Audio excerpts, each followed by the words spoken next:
जो कल राजस्थान और चेन्नई के बीच में मैच था और ये मैच दोनों ही टीम्स के लिए करो या मरो की स्थिति का था। इन दोनों ही टीम्स को जीत की जरूरत थी, लेकिन टीम से ज्यादा उनके कैप्टन्स को जीत चाहिए थी। अब वैसे तो चेन्नई और राजस्थान के बीच में कोई बड़ी राइवलरी नहीं है, लेकिन जीत के लिए झटपटाहट के कारण दोनों के बीच रोमांचक मैच होने की संभावना थी और ऐसा ही हुआ। मैच आखिरी के ओवर्स तक खिंचता चला गया। मित्रों, आप सभी लोग जानते हैं कि रियान पराग इस समय राजस्थान के कप्तान हैं। शुरुआत के 3 मैचेस के लिए उन्हें कप्तान बनाया गया था। इनमें से 2 मैचेस में वो लगातार हार चुके थे। ना तो वो व्यक्तिगत रूप से अच्छा कर पा रहे थे, ना ही मैचेस जिता पा रहे थे। अब चेन्नई के खिलाफ उनका आखिरी मैच था कप्तान के रूप में। अगर ये भी वो हार जाते तो शायद ही उन्हें दोबारा से कप्तान बनाने के बारे में कोई सोचता। इसलिए उन्हें किसी भी कीमत पर जीत चाहिए थी। उसी तरह से ऋतुराज गायकवाड़, जिन्हें की बेंगलुरु के खिलाफ इतनी शर्मनाक हार का सामना करना पड़ा था कि खुद से नजरें नहीं मिला पा रहे होंगे। वो कहां एक तरफ चेन्नई के फैंस उनसे आस लगाकर बैठे थे कि ऋतुराज बदला लेंगे। 2024 में आरसीबी ने जिस तरह से चेन्नई को प्लेऑफ में जाने से रोका था, उस हार का बदला ऋतुराज निकाल लेंगे। लेकिन ऋतुराज ऐसा नहीं कर पाए। बदला लेना तो दूर की बात है, जीत दिलाना तो दूर की बात है, वो व्यक्तिगत रूप से भी अच्छा नहीं कर पाए। इसीलिए उन्हें जीत चाहिए थी ताकि वो हार को भुला सके, अपने फैंस को ये बता सके कि भले ही वो बेंगलुरु के खिलाफ हार गए हैं, लेकिन उनके अंदर जीत की जो भूख है वो खत्म नहीं हुई है।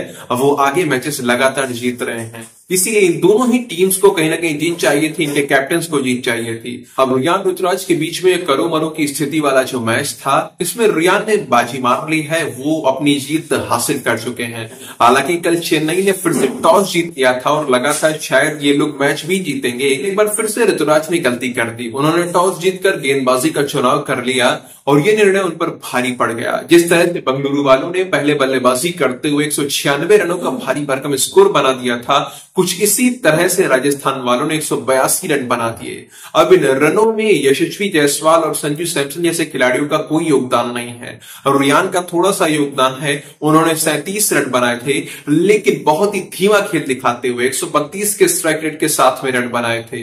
वो तो नीतीश राणा ने शानदार बल्लेबाजी करके दिखाई, तब जाकर टीम का स्कोर 182 तक पहुंचा। नीतीश राणा ने 225 के स्ट्राइक रेट के साथ में 36 गेंदों में 81 रन बनाए और ये रन बनाकर उन्होंने भारतीय टीम में वापसी के लिए दरवाजा खटखटा दिया है। हालांकि केवल एक पारी में अच्छा करके दिखाने से दरवाजा खुलेगा नहीं, उन्हें ऐसी कई और पारियां खेलनी पड़ेगी, तब जाकर उनकी टीम में वापसी सुनिश्चित हो पाएगी। हालांकि उन्होंने कल अपनी पारी से, अपने खेल से वापसी के लिए अपनी नींव तो रखी दी है। उसके बाद जब चेन्नई की टीम बल्लेबाजी करने के लिए आई तो आते ही उनके ओपनर बल्लेबाज रचिन रविंद्र आउट हो गए और उनके आउट होते ही पता चल गया कि चेन्नई अब जीत नहीं पाएगी, क्योंकि रचिन रविंद्र पूरी चेन्नई के एकमात्र ऐसे खिलाड़ी हैं जो इस समय अच्छी फॉर्म में चल रहे हैं। उन्होंने पिछले दोनों ही मैचेस में अच्छा करके दिखाया हुआ है। बेंगलुरु के खिलाफ जब कोई नहीं चल पा रहा था, तब केवल और केवल रचिन रविंद्र थे जिन्होंने अच्छा काम करके दिखाया था। लेकिन जब वो आउट हुए तो सभी की चिंता बढ़ गई। लेकिन उस कमी को ऋतुराज गायकवाड़ ने पूरा करने का प्रयास किया, कप्तान होने की भूमिका निभाई और अर्धशतक लगा दिया। लेकिन उनके अकेले करने से क्या होता है, यह टीम गेम है। जब तक टीम साथ नहीं देगी कोई जीत नहीं सकता।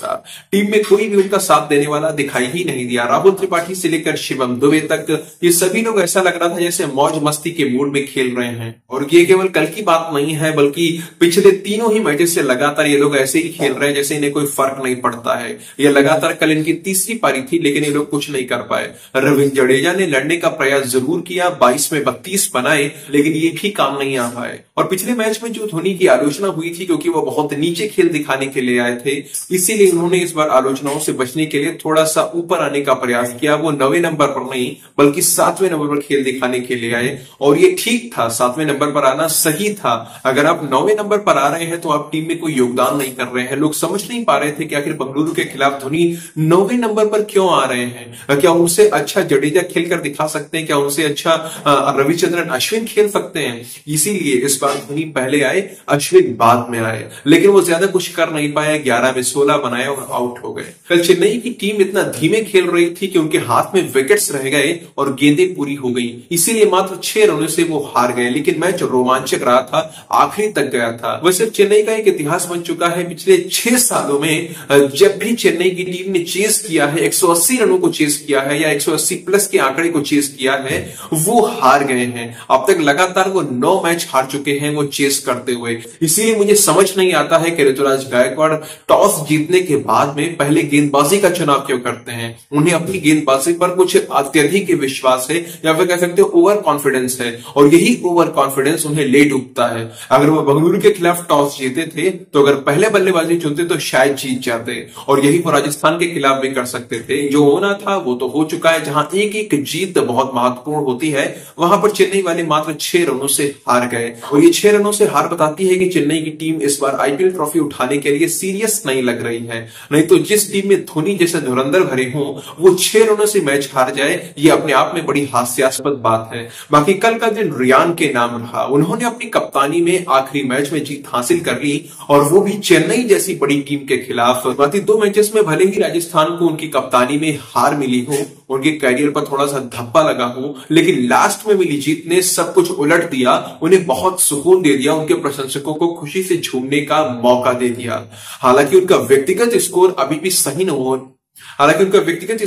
सही नहीं हो पाया है। उन्हें और ज्यादा ध्यान देने की जरूरत है। उन्हें यह सोचकर खेलना चाहिए कि अगर वो यहां पर अच्छा नहीं कर पाएंगे तो टीम इंडिया में उनकी जगह नहीं बन पाएगी, तो शायद उनके बल्ले से रन निकलने लगेंगे। बाकी मित्रों, कल के मैच में राजस्थान की जीत का श्रेय आप किसे देना चाहेंगे? कप्तान रियान को देना चाहेंगे या फिर आपके हिसाब से नीतीश राणा ने काम किया है? उसी तरह से चेन्नई की हार का जिम्मेदार आप किसे मानते हैं? जो आपके मन में आ रहा है कमेंट सेक्शन में लिखकर बता सकते हैं।